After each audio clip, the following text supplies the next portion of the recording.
So this is the female bay. So every night our staff duty is making sure that all the females are in here, and we need to make sure that no males are in here without a drill sergeant present. At the same time, females always going to have workout equipment.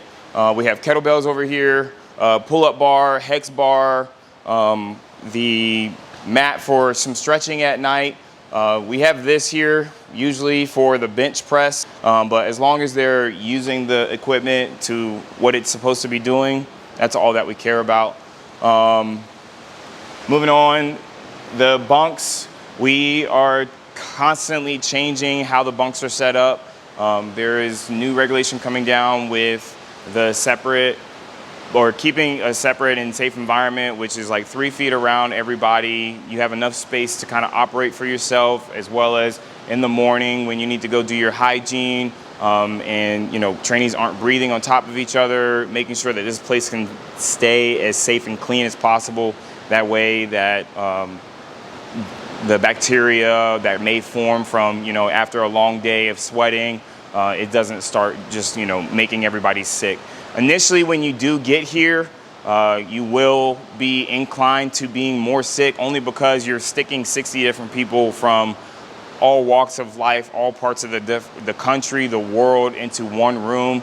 We're breathing on top of each other, and at some point it's going to adjust out, but you are inclined to get sick as soon as you get here, but it's minor. It's maybe 1-2 days. You might have a little sniffle, but that's about it. All right, so this is going to be your bunk. Very nice, tight, clean. We want to make sure that every morning your bunk is going to be made. We got hospital corners going here. I want to be able to walk through the bay and pretty much take a quarter and bounce off the top of the bunk.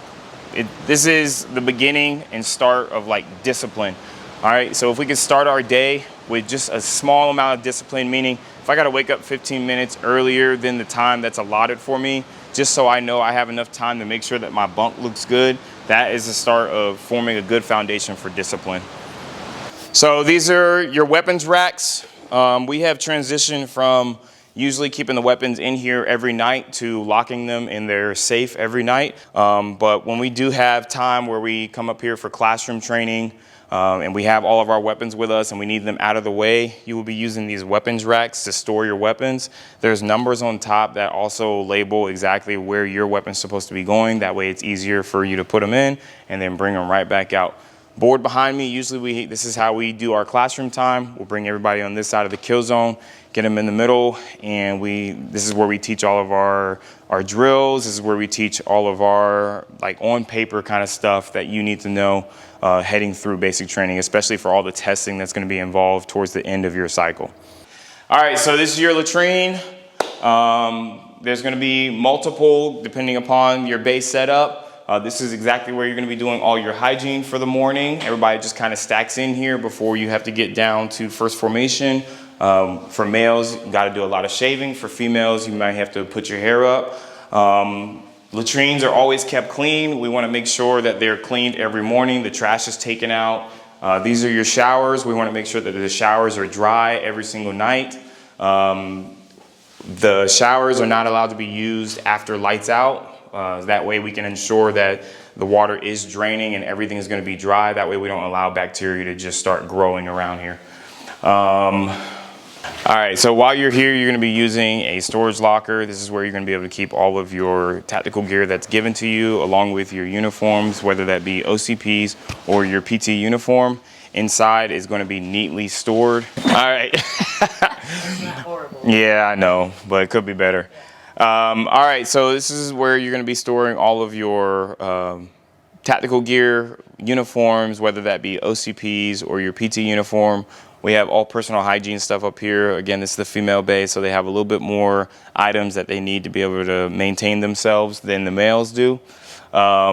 We do allow some personal items sometimes, especially when it gets closer to graduation, like bonnets, just so they can help sleep at night and keep their hair straight for whenever we do get closer to graduation. But we are very strict on making sure that everybody's locker looks the same.